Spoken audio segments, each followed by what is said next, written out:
ಎಲ್ರಿಗೂ ನಮಸ್ಕಾರಗಳು.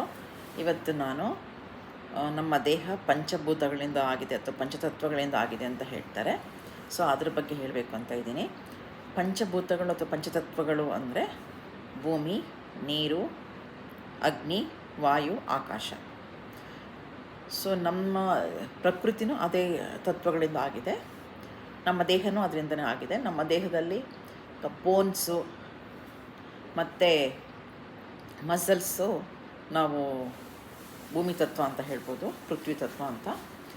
ಆಮೇಲೆ ರಕ್ತ, ಯೂರಿನ್ ಇದೆಲ್ಲದು ಜಲತತ್ವ. ಆಮೇಲೆ ನಮ್ಮದು ಬಾಡಿ ಟೆಂಪ್ರೇಚರ್ ಇದೆಯಲ್ಲ, ನಮ್ಮ ಉಷ್ಣಾಂಶ ಮತ್ತು ನಮ್ಮ ಜಠರಾಗ್ನಿ ಅದು ಅಗ್ನಿತತ್ವ. ಆಮೇಲೆ ಉಸಿರಾಡ್ತೀವಲ್ಲ ಗಾಳಿ, ಅದು ವಾಯುತತ್ವ.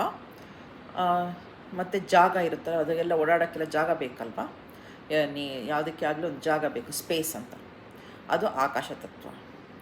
ಸೊ ಈ ಥರ ನಮ್ಮ ದೇಹ 5 ತತ್ವಗಳಿಂದ ಆಗಿದೆ. ಧನ್ಯವಾದಗಳು.